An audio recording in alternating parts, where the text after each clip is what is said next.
Before someone plans to implement ISO, one needs to understand why ISO is needed.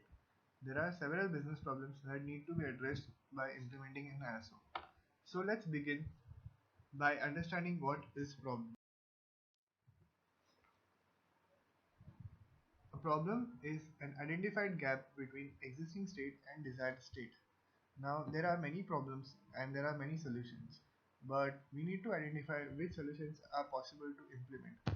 There is a need to identify difference between best solution and worst possible solution. Now let's look at top 10 business problems.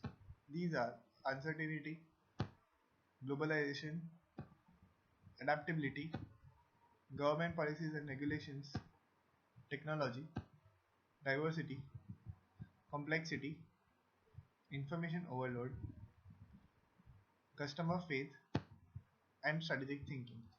Now let's look at ISO.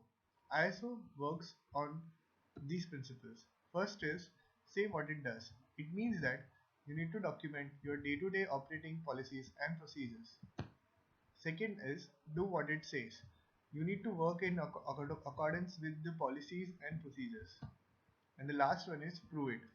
Whatever policies and procedures are defined and implemented, there is a need to confirm this from a third party whether the policies and procedures are in compliance or not.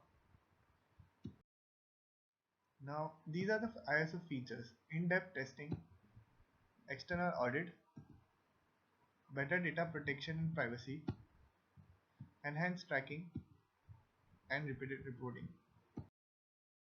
Now, how business problems are addressed by ISO? Uncertainty. ISO allows you to identify the risk and put controls in place so that the risks are managed or reduced. Thus, it helps you identify uncertainty and reduce it. Second one is adaptability. ISO allows you to adapt flexible controls that are very well established with the areas of business in which organization is working. Third one is customer faith. Once you implement ISO, it gives you a protection of data. This data could be organization data as well as customer data. So all the stakeholders and customer have some faith in the organization that their data is protected. Fourth one is government policy and regulation. Whenever government wants to give away a project to a company, it checks whether it is ISO implemented, ISO certified or not. If you are certified, then government would prefer you as a preferred supplier. And the last one is complexity. Centralized and well-documented policies and procedures reduces complexity and confusion in the organization. Now, what are the challenges in ISO? ISO is a time-consuming process. It requires a lot of effort and time to get certification. ISO has lot of controls, but not all controls are feasible to implement. There is a need to identify which controls are feasible to implement and which controls are in the budget. Difficult to retain certification. ISO as a repeated reporting process.